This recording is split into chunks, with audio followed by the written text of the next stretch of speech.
నమస్తే, welcome to reflection news. నేను శర్మ.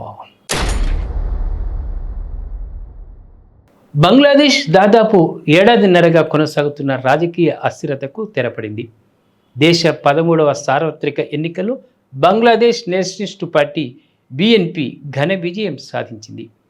2/3 స్థానాల్లో నెగ్గి 2 దశాబ్దాల తర్వాత బంగ్లా అధికార పీఠాన్ని కైవసం చేసుకుంది. ఎన్నికలు జరిగిన 299 పార్లమెంటు స్థానాల్లో 209 సీట్లలో బిఎన్పి విజయ ఢంకా మోగించింది.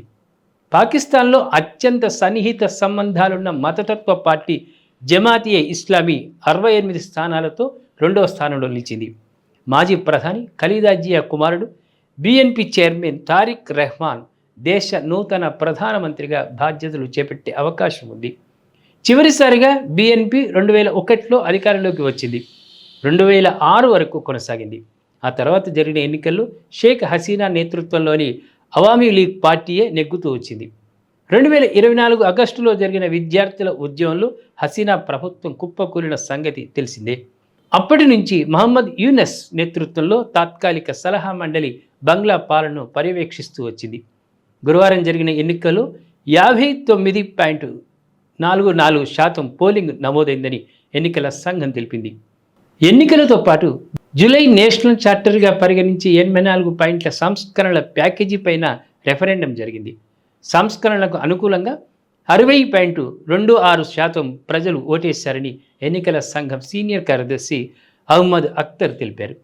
35 ఏళ్ల తర్వాత తొలి పురుష ప్రధాని బంగ్లాదేశ్ గత 35 ఏళ్లుగా మహిళా ప్రధానులుగానే కొనసాగారు.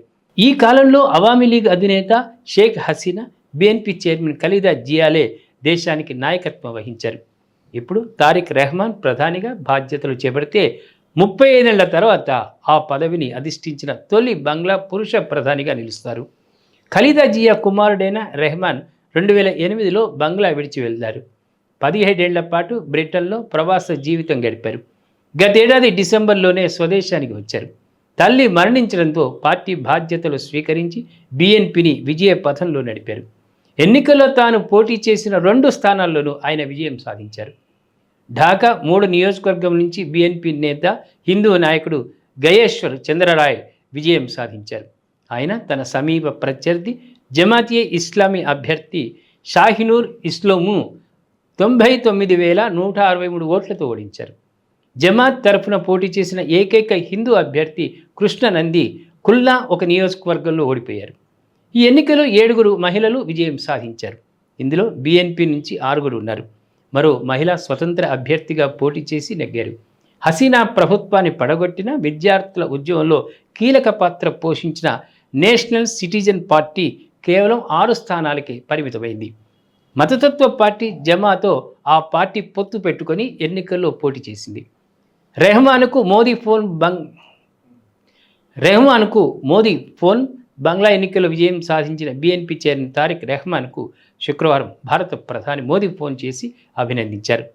రెహమాన్ నాయకత్వంలో ప్రజల విశ్వాసానికి ఈ ఎన్నికలు నిదర్శనమని మోదీ పేర్కొన్నారు. ప్రజాస్వామ్య ప్రగతిశీల బంగ్లాదేశ్కు భారత్ ఎప్పుడూ మద్దతుగా నిలుస్తుందని చెప్పారు. మోదీకి కూడా బిఎన్పి ధన్యవాదాలు తెలిపింది. జై హింద్, భారత్ మాతాకి జై.